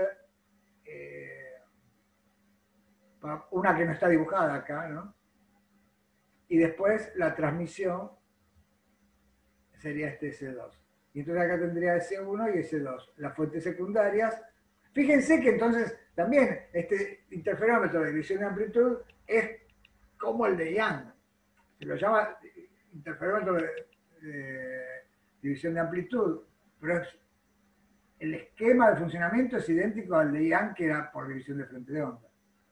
Se lo llama división de amplitud porque parte de la amplitud se transmite y parte se refleja, intervienen los coeficientes de Fresnel que vimos cuando vimos polarización por reflexión. Y bueno, y también tiene importancia porque aparecen desfasajes. Acá sí que fíjense que acá sí que aparecen desfasajes que no aparecían en Michelson, porque fíjense que en la primera cara se refleja. Y entonces, si se fijan en los coeficientes de reflexión que vimos, cuando vimos el coeficiente de reflexión, vimos que era la impedancia del medio 2 menos la impedancia del medio 1 sobre la impedancia del medio 2 más la impedancia del medio 1. Fíjense que el coeficiente de reflexión depende de que la impedancia del medio 2 sea menor o mayor que la del medio 1. Entonces, si la impedancia del medio 2 es mayor que la del medio 1, o en el caso inverso, en un caso hay un salto de fase en pi y en el otro caso no lo hay. Entonces, fíjense que, por ejemplo, la regla es, si voy de un índice de un medio de menor índice a un medio de mayor índice, hay un salto de fase en pi. Es decir, que la imagen la perturbación que llega a P, habiéndose reflejada en la primera cara, está desfasada de más en pi, ¿sí? Respecto a la perturbación incidente. Ahora, la perturbación incidente que se transmite no cambia de fase en la transmisión, pero sí cambia de fase en la reflexión. Bueno, en realidad, si va de un medio de mayor índice a un medio de menor índice, no cambia de fase. Es decir, que ahora la que se reflejó de acá mantiene la fase de la onda incidente, es decir, que está desfasada en pi respecto a la que se reflejó en la primera cara. Entonces, además de las diferencias de camino que uno puede calcular que ocurren en el espesor de la lámina, aparece una diferencia de fase adicional que es por reflexión, que depende en definitiva de cuánto vale el índice de este medio.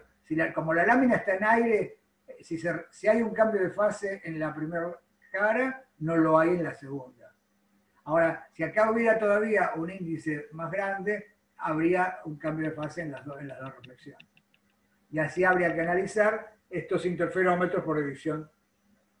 La interferencia en láminas, este es otro tema de las guías, interferencia en láminas. Analizar esto, donde hay un ingrediente nuevo, que son los saltos de fase.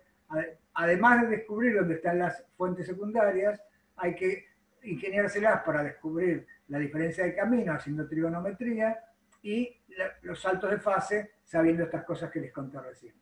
Que hay cambios de fase o no hay cambios de fase de acuerdo a aquel índice, de acuerdo a la relación de índices.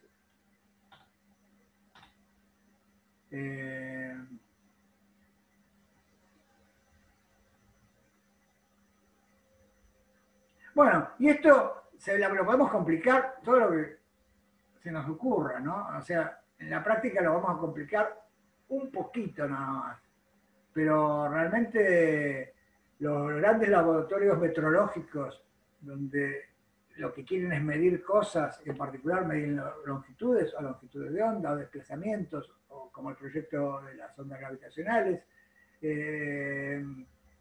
interesa mucho estudiar configuraciones, distintas configuraciones que pueden venir mejor para una aplicación o para otra. En la clase lo vamos a complicar muy poco. Vamos a considerar casos, por ejemplo, este sería el caso de una cuña, ¿sí? Y lo que hay que... Pasa lo mismo que de antes, el esquema es una fuente primaria, S, se refleja en la primera cara de la cuña y llega al punto de observación, ¿sí? Y también de la fuente primaria hay perturbaciones que se transmiten, se reflejan en la segunda cara, se vuelven a transmitir. Bueno, y acá tienen que descubrir dónde están las fuentes secundarias. Nada, y es lo mismo, un poquito más complicado en la trigonometría y tener claro qué es lo que uno está buscando. Siempre lo que uno está buscando es la posición de las fuentes secundarias y saber calcular la distancia entre estas fuentes secundarias y los desfasajes que hay al punto de observación. Los desfasajes no solo por diferencia de camino, sino también por reflexiones.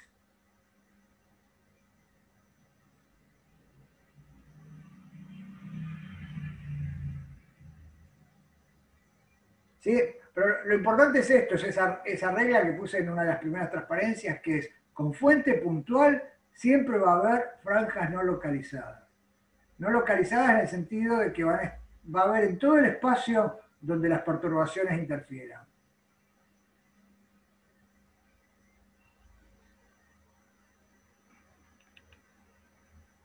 Y ahora deberíamos hablar entonces de las franjas localizadas. Las franjas localizadas en general ocurren con fuentes extensas.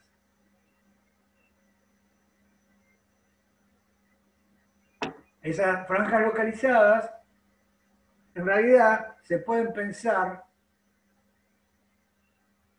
en estos esquemas tipo interferómetro de Paul o interferómetro incluso de Michelson. Se pueden pensar, por ejemplo, acá en el de Paul es muy fácil, ¿sí? Pensar que una fuente extensa en realidad es una colección de fuentes puntuales. Entonces, si yo acá tuviera una fuente extensa, como los puntos, un punto de la fuente extensa no sabe lo que le pasa a otro punto de la fuente extensa, dos puntos de una fuente extensa alejados, dos puntos distintos de una fuente extensa, son incoherentes entre sí, porque tienen fases que no se enteran de la fase del otro. Entonces, es como si tengo 50 lamparitas. Esas lamparitas no están sincronizadas. Y entonces, estudiar cómo es la interferencia de una fuente extensa se reduciría a estudiar cuál es el efecto de muchas fuentes puntuales. Entonces, pero si ustedes están seguros de lo que le pasa a una fuente puntual, fíjense que si yo empiezo a extender el tamaño de esta fuente, por ejemplo, supónganse que extiendo el tamaño de la fuente en la dirección vertical, digamos, en la dirección paralela a esta línea. Supónganse que extiendo esto, ¿no? Entonces, tengo que ir al esquema primario, que es los hiperboloides. Entonces, extender la fuente extensa va a hacer que las fuentes secundarias también sean extensas, se extiendan en la dirección vertical. ¿Lo ven todos eso? O sea que si yo tenía una fuente primaria y extiendo la fuente primaria, la hago grande, ¿sí? Entonces la fuente secundaria se empieza a hacer grande también. y la otra también. Y entonces, fíjense que cada par de puntos de fuentes secundarias tienen asociado un sistema de hiperboloides. Y en general, por ejemplo, para el caso que estoy diciendo, de que el caso que estaba diciendo que era de que extendía en esta dirección el tamaño de la fuente, y los hiperboloides estarían alrededor con foco en esta fuente secundaria, y de este lado vería un sistema de hiperboloides con foco en esta fuente secundaria para esta fuente S, y otro sistema de hiperboloides para otro punto de la fuente extensa más arriba, y otro para otro punto de la fuente extensa más abajo. Y entonces, ¿cuál sería el resultado si yo empiezo a poner hiperboloides máximos y después este sistema lo corro un poquito, pero a este lo dejo, y después a este le agrego otro corrido? ¿Qué efecto esperan que ocurra?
Sí, ahora repito la pregunta. Lo que pasa es que quería compartir una pantalla.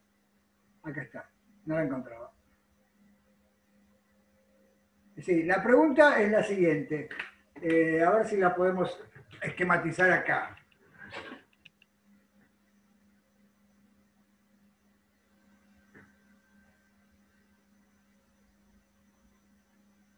¿Sí? Estamos en que cuando tenía cuando tenía una fuente puntual, tenía un sistema de hiperboloides. Cuando tenía fuentes puntuales.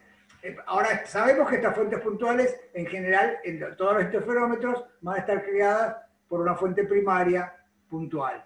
¿Sí? Entonces acá había una fuente primaria puntual y por algún proceso tipo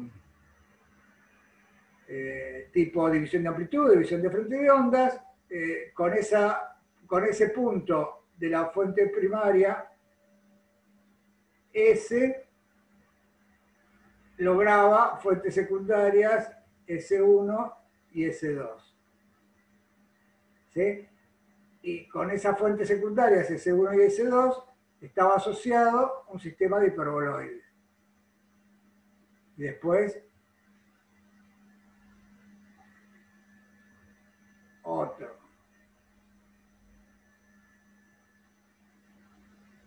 Y después, y así, ¿no? Ahora no quiero, ya lo tienen al dibujo bien hecho. Ahora, si esto es y esto muestra que con una fuente puntual primaria obtengo dos fuentes secundarias puntuales y que el sistema de franjas asociado a esta fuente puntual primaria son franjas que están en todo el espacio y que están definidas por este sistema de hiperboloides. Ahora, yo digo, una fuente extensa es una suma de fuentes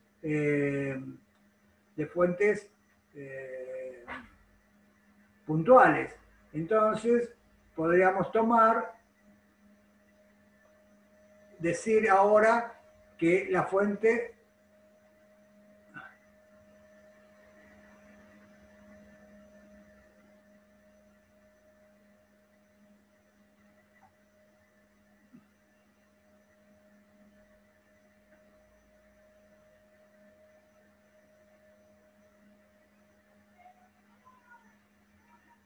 O sea que la fuente S empieza a tomar tamaño acá, en esta dirección, ¿sí? Entonces, bueno, a este era el S. Y con este S estaba asociado S1 y S2. Pero un punto de la fuente extensa, por ejemplo, podría ser este S', ¿sí? Ahora, en el interferómetro de Paul, me crearía una fuente secundaria, dos fuentes secundarias coherentes entre sí, que serían S'1 y que sería S'2. Y ahora, con este sistema de fuentes secundarias, también estaría asociado un sistema de hiperboloides con foco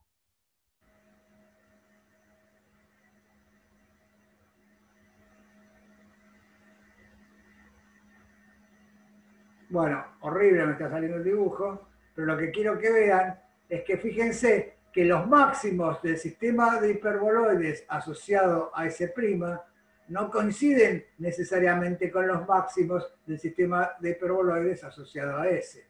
O sea, S y S' y lo mismo para todos los puntos intermedios que no estoy dibujando.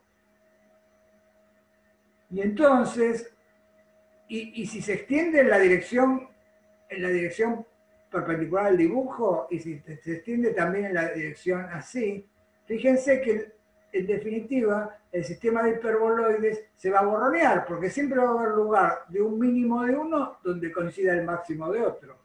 Y entonces el sistema de hiperboloides, o sea, la cosa es con fuente extensa,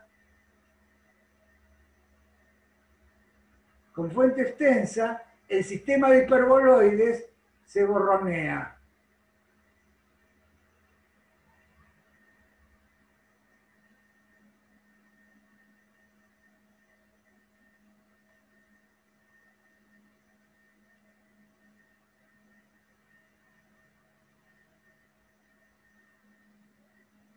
O sea, con fuente extensa, lo que quiero que vean con este dibujo es que con fuente extensa el sistema de hiperboloides se va a borronear, porque si yo tengo después otro punto por acá, voy a tener un sistema de hiperboloides que esté por acá. ¿Sí? Y así, si tengo por acá abajo.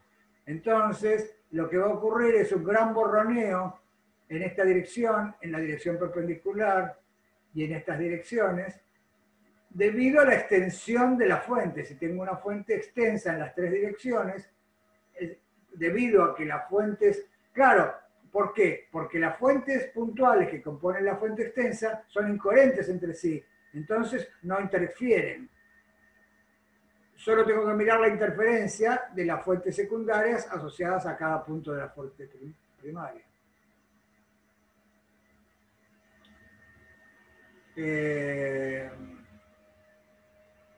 Lara comenta, ¿no? O pregunta. No serían hiperboloides que en lugar de tener máximos tienen rectas. ¿Por qué, Lara?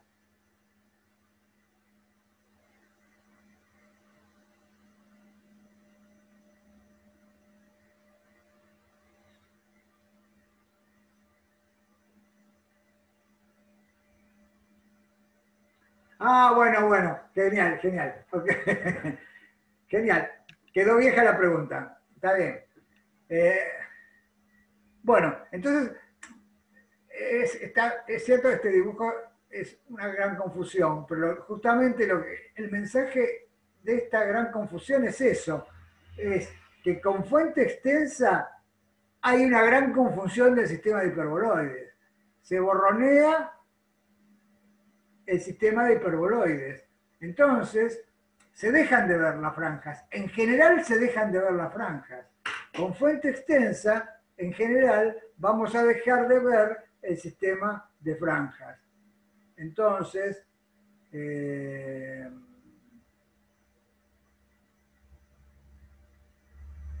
¿sí? Porque es desplazar este sistema de hiperboloides para atrás, para adelante en las tres direcciones. Entonces, ese también es un mensaje que tienen que acordarse y es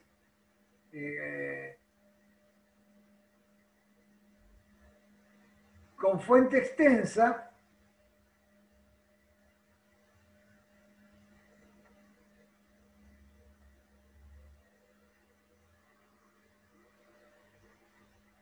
bueno, nada.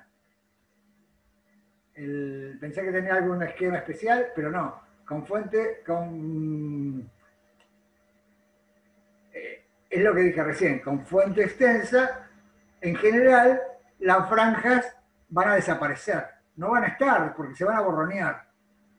Si recuerdan el dibujo que hice recién. Ali comenta, ¿y con el plano m igual a 0 pasa lo mismo? Sí, con el plano m igual a 0 pasa lo mismo, porque a lo mejor es el plano m igual a 0 para... Bueno, depende de cómo sea la extensión de la fuente, ¿no? O sea, si es el plano m igual a 0 y la extensión de las fuentes es solo en la dirección vertical, ahí se va a mantener. Pero si la extensión de las fuentes es, por ejemplo, en esta dirección, entonces no se va a mantener. Porque depende de cómo se forme de cómo hay que analizar cada interferómetro en particular.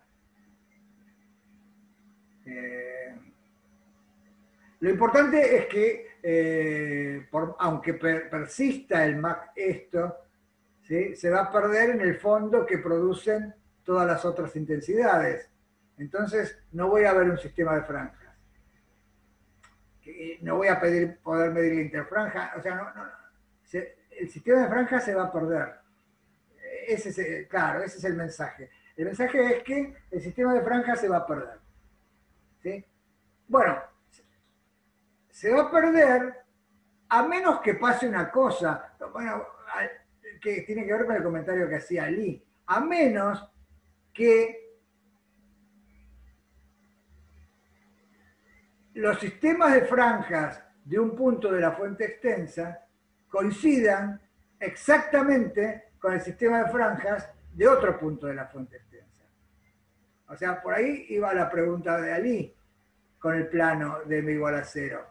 Si empieza a haber lugares donde los sistemas de franjas asociados a un punto de la fuente extensa coinciden exactamente en intensidad y posición con el sistema de franjas asociado a otro punto de la fuente extensa, entonces ahí sí va a haber franjas. Lo que pasa es que eso va a ocurrir en ciertos lugares nada más. O sea, si ocurre en lugares muy especiales y por eso se llaman franjas localizadas. Entonces, por eso esto, con fuente extensa, en general van a ser franjas localizadas, si las hay. O al revés, con fuente extensa, en general no hay franjas. Si las hay, están localizadas. ¿Y dónde están localizadas? Están localizadas en ese lugar donde coinciden todos los sistemas de franjas asociados a todos los puntos de la fuente extensa. ¿Sí? No va a estar en todo el espacio, solo en aquellos lugares donde los hiperboloides asociados a un punto de la fuente extensa coincidan con los del otro punto de la fuente extensa, ahí van a estar localizadas las franjas. Y este es el tema de la organización de franjas, que les digo que es un tema bastante delicado y que en el curso no lo vamos a ver mucho, porque realmente es un punto que merece muchísimo tratamiento y bueno, libros enteros sobre localización de franjas.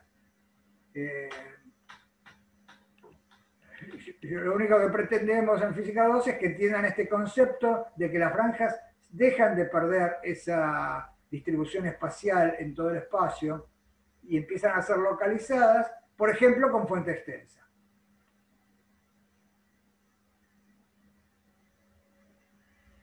Entonces, nada, acá está, por ejemplo, antes que nada, para entender el problema de localización de franjas, para entender el problema de localización de franjas, es interesante primero analizar esta configuración. Es decir, prestarle atención a cómo se generan las fuentes secundarias en láminas de caras paralelas, en un interferómetro tipo POL, ¿sí? Porque eso después nos va a permitir estudiar, por ejemplo, una fuente extensa. Pero para entender lo que le pasa a la fuente extensa, primero hay que entender lo que le pasa a un punto de la fuente extensa, es decir, a una fuente puntual. Entonces, como ahora estamos terminando la clase, el plan de la clase que viene es entender esto, vayan leyéndolo. Es un ejercicio de óptica geométrica, es que viene una perturbación, parte se refleja, parte se transmite, se refleja, se vuelve a transmitir, y hay que calcular la diferencia de camino entre el que viene, se refleja, y entre el que viene, se transmite, se refleja y se transmite. Y calcular esa diferencia de camino en términos del espesor de la lámina, de los ángulos, y bueno, eso nos va a dar una cierta seguridad, porque vamos a poder decir, si muevo esto, pasa tal cosa, si cambio esto, pasa tal otra cosa, y entonces ahí vamos a poder hablar de lo que pasa con una fuente puntual y lo que pasa con una fuente extensa. Bueno, así que esto lo dejamos para la próxima. Para la próxima vamos a ver entonces el cálculo de los desfasajes en sistemas de láminas, y vamos a estudiar a partir de ahí el tema de la localización de las franjas con fuente extensa.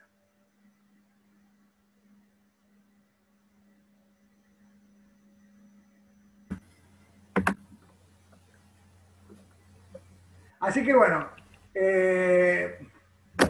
hola Paulina, ¿qué tal? Buenas, ¿qué tal?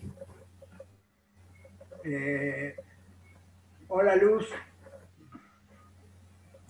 Hola Ricardo.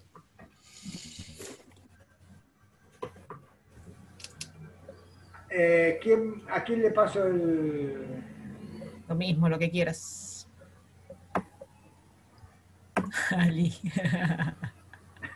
Se lo paso a Liz, sí.